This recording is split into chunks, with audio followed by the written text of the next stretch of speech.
Hello and welcome to Everyday Tarot, your daily dive into the divine wisdom of the tarot. I'm your host, Camille A. Saunders, healer, tarot enthusiast, and professional witch, and today I'm talking about tarot and selenite. Whether you're a seasoned tarot reader or just starting to explore, this podcast offers daily insights, intuitive messages, and practical advice drawn from the cards. Each episode is designed to help you connect with your inner wisdom, find clarity in your decisions, and tap into the energy of the universe. Tune in every day, Monday through Friday, for fresh perspectives and empowering guidance from the tarot as interpreted by me.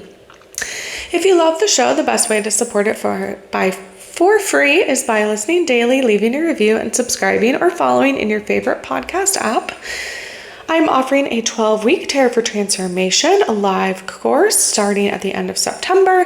We'll be deep diving 12 of the major Arcana cards all together as we embody archetypes and learn about how to transform ourselves through the tarot. You can check out the full details in the show notes.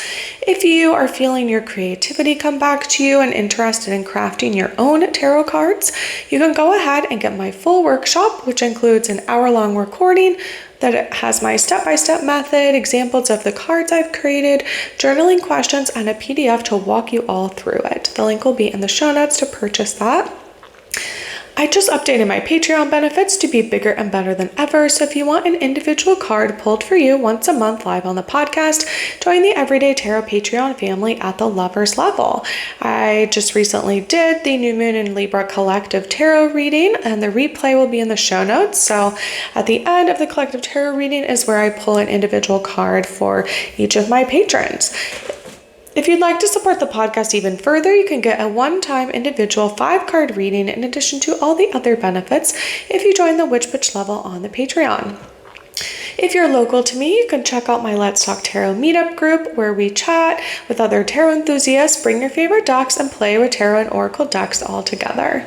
If you're interested in celebrating the full moon, I will be holding full moon women's circles for the rest of 2025.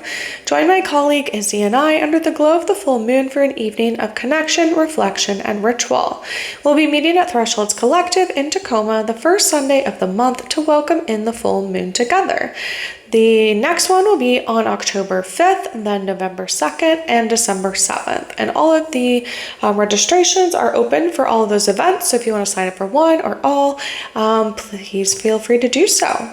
If you're interested in my free PDF with the 2025 5-card tarot spread I created just for you at the beginning of this year, you can get that by joining my newsletter list. My weekly newsletter always has the most up-to-date information on my upcoming events, presentations, musings, and info and photos of my day-to-day life. And if you don't already know, I'm a sex and relationships therapist and coach, seeing clients virtually all over from my home office. I do have some availability for new clients. I love working with queer, poly, and witchy clients. So if you'd like to work with someone that doesn't judge you, is witchy just like you, and helps you learn how to deal with anxiety, chronic pain or illness, communication issues, self-advocacy, and sex, head to my website and book a free consultation now to start your journey. You can find the links for any of these offers in the show notes or on my website, CamilleASaunders.com/everydaytarot, in addition to the images of the cards I pull on each episode. All right, so welcome to season 15, where I'm talking all about tarot and crystals. If you haven't listened to my other seasons yet, you can check those out. In season 1, I talked tarot basics. Season 4 was all about tarot and pop culture. Season 5, I went through 13 common tarot spreads. Season 10, tarot and witchcraft. Season 11, tarot and plant allies.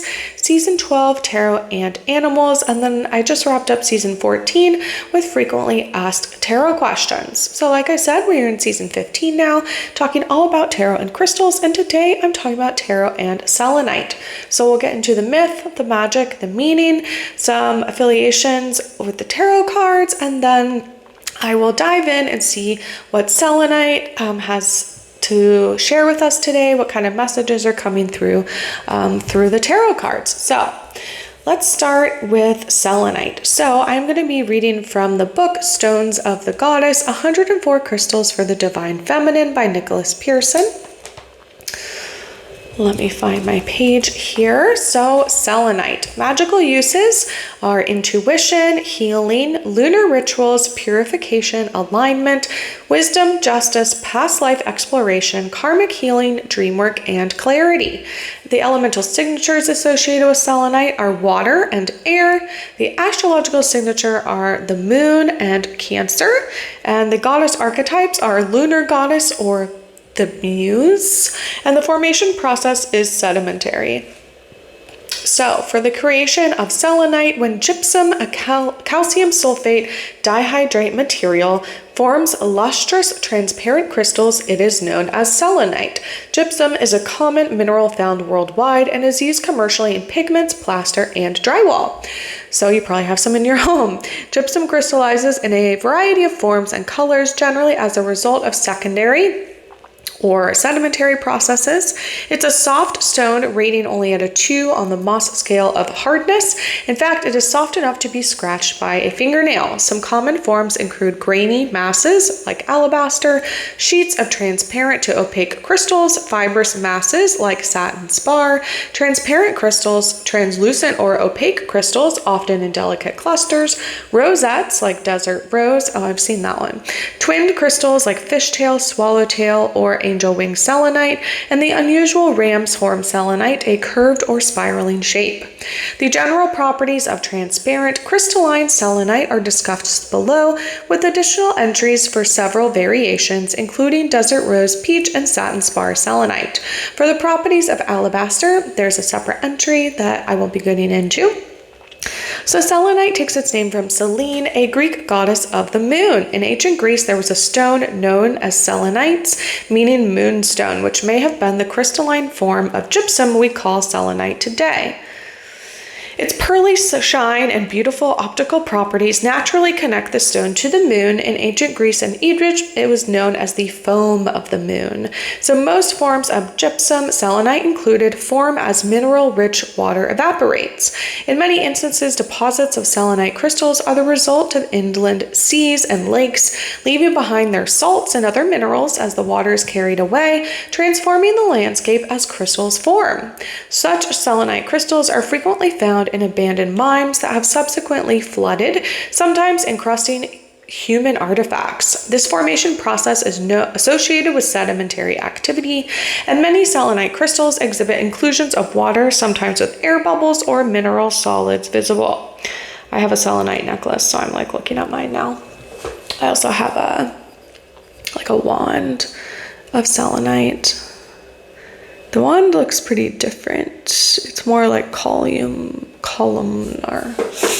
Okay, let's see here. These inclusions called anhydrous illustrate the watery environment that birthed the selenite and point to the stone's connection to the emotions. Water is an element generally associated with the moon and emotions in esoteric lore and in tarot. The waters of our planet ebb and flow in tides and are influenced by the cycles of the moon. The constant flux represents our emotional constitution, for it too is ever changing. Selenite is a capable emotional healer as it sheds light on the emotional patterns latent in your heart, mind, and soul. Selenite restores movement to stagnant energies, especially those held in the mind, the emotions, and the aura. It helps to stimulate forward movement and objectivity, allowing you to examine the interior landscape of your psyche with clarity and compassion. Selenite is a natural choice for invoking the blessings of the lunar goddess. Selene was an early lunar figure in Greek mythology. She was the sister wife of Helios, the sun god, and Selene is sometimes depicted with long wings and wearing a crown of light. One of her daughters is another moon goddess, Hecate, the witch goddess and keeper of the crossroads. The root of Selene is Celas, meaning light. Her Roman counterpart, Luna, after the Latin word for moon, shares this linguistic theme as her name is derived from lux or light. Like the moon, selenite is luminous, as satin spar is a naturally fiber optic, while many other varieties exhibit strong fluorescence and phosphorescence. Transparent masses of selenite were once known as Marian glass, so Mary glass, or Fraulein glass, woman glass, or Fräulein Ice, woman ice in German. Fräulein Glass and Fräulein Ice suggest selenite's connection to the Virgin, implying that the feminine principle is contained within the stone. Since selenite is soft and easily cleaved, transparent sheets of water-clear selenite were often used to protect images of the Virgin Mary as well as in reliquaries housing holy objects. Selenite was preferred over glass because its cleavage results in uniform sheets with fewer imperfections than the glass available centuries ago. If you've ever seen like an old mirror and you're like, how do people see in this? You'll know what they're talking about. Selenite even became a substitute for images of Mary because of its association with her. Very interesting. In traditional Chinese medicine, selenite helps to generate and regulate the fluids of the body, a trait that mirrors the moon's relationship to the tides. Though it relates to all fluids for all people, selenite is particularly adept at treating conditions of the female body. It has been used to treat fibroid tumors and lumps in the breasts, as well as to help regulate menses and water retention during menstruation, and it assists lactation in nursing mothers.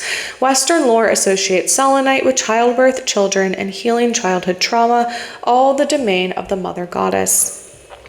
In crystal healing today, selenite is an important stone for healing and transformation, mostly because of its relationship with light. Katrina Raphael describes selenite as one of the 4 predominant power stones, along with kyanite, calcite, and hematite. You know how important these 4 minerals are for our spiritual, or she notes how important these 4 minerals are for our spiritual evolution. Selenite, she says, resides on the thread of a threshold between pure white light and physical matter. It vibrates more on the spiritual level than on the physical, capable of displaying total transparency. Selenite's essence is that which dreams and visions are made. Selenite builds the bridge through which the highest frequencies of light can be integrated with the most subtle forms of the subtle levels of physical form. Let's see. What Raphael is describing here is the sacred marriage of spirit and matter. Selenite is one of the quintessential New Age stones because it heralds the shift in consciousness needed for a new era, one that is which the energy of the divine feminine is fully acknowledged. That the stone is named for an ancient moon goddess is no accident. To fully rebirth the divine feminine on our planet, it will be necessary to return to our ancient roots and allow the shining face of the goddess to emerge, leading women of all walks of life to their rightful status. One of the themes the author says they always associate with selenite is alignment, and crystal healing is frequently recommended for case of physical misalignment, especially of the spine. The stone is also used to etherically align and open the chakras. Following this thread further, we find that selenite helps us align with our true spiritual nature. This innermost essence is born of the Great Mother, and the selenite encourages us to seek greater alignment with her love and magic. Selenite helps us unite with the cosmic tides, the cycles of natural time born of the great goddess.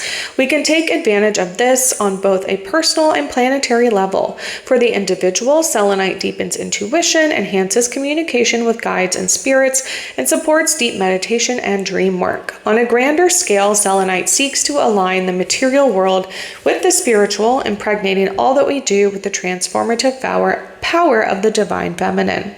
Though there isn't much ancient lore about selenite, there is some evidence of its use in magical workings in the early centuries of the Common Era.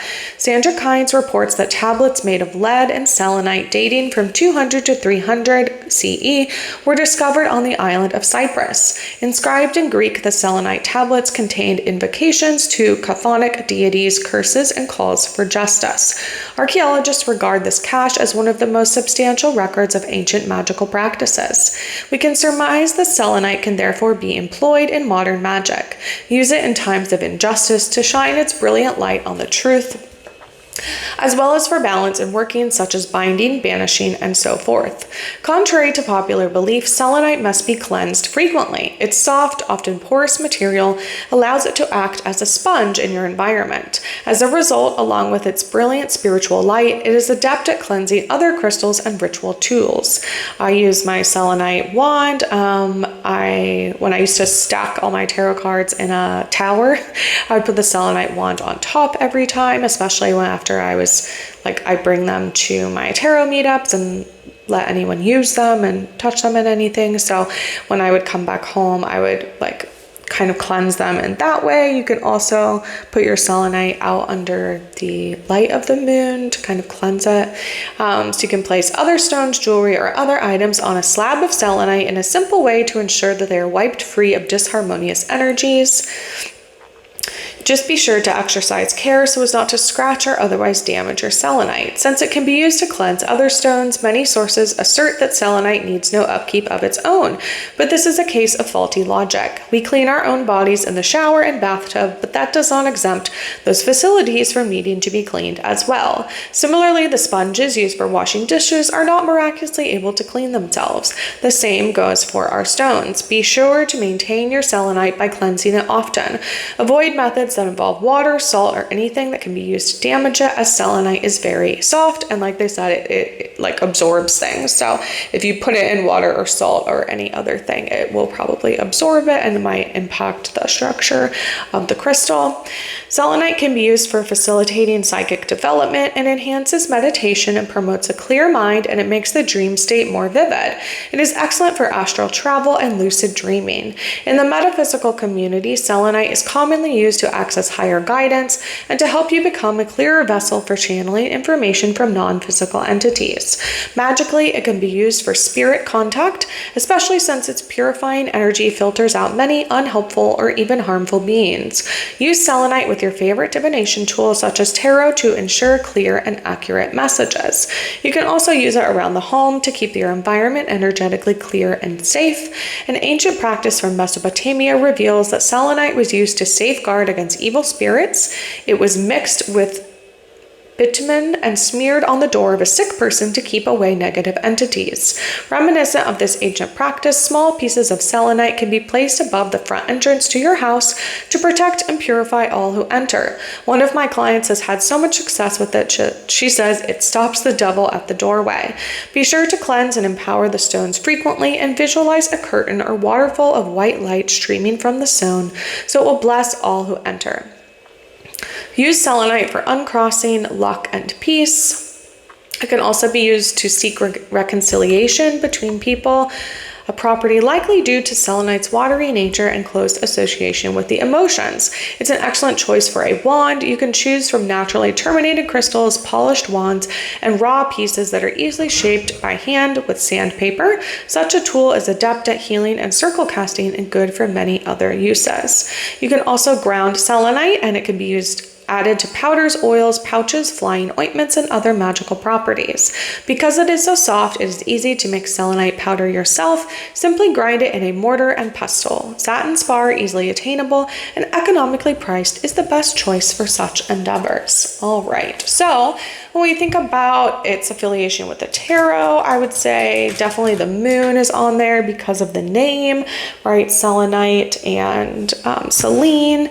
I would say sort of any of like the cups cards, because right, those are all the watery emotion cards. Let me look real quick. Was it associated with water and air? Yeah. So I'm trying to think with the cups, each of the page, knight, queen, and king cards are associated with different elements. I'm gonna go pull my book real quick.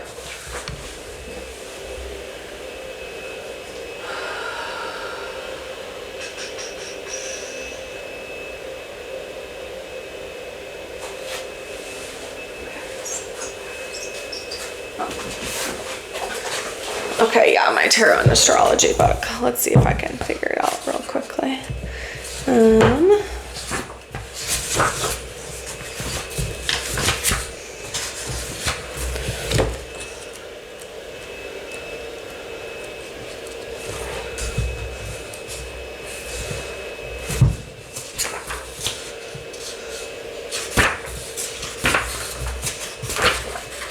So I'm curious about which cup card it would be most associated with.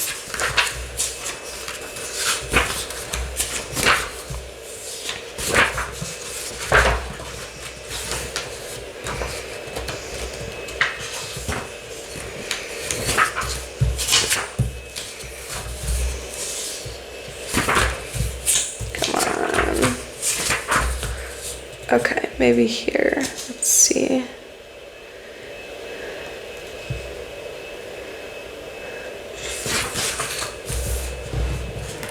The elements. Okay, we're looking at cups.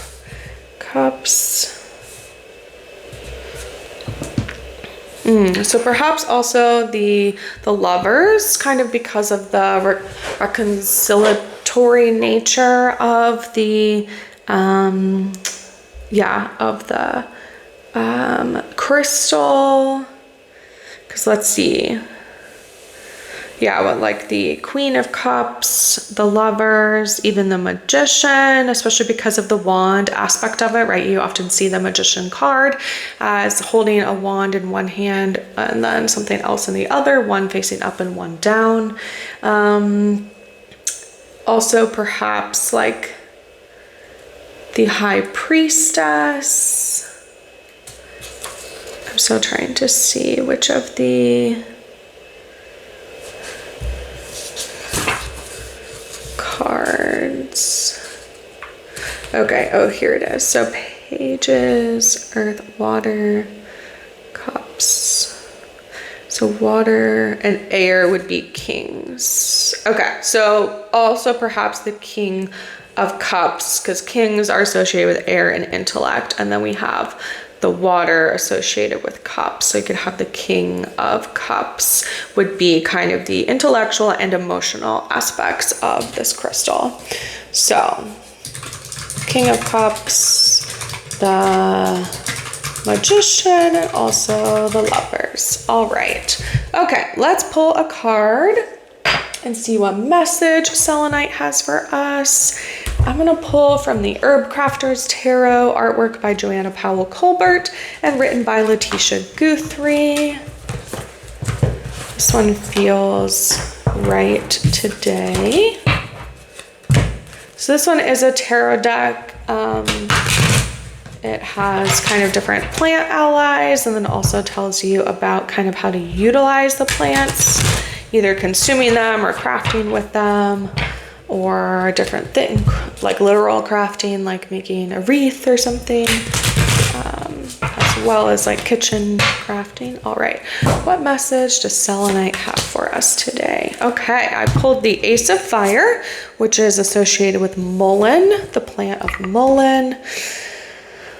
Ace of Fire.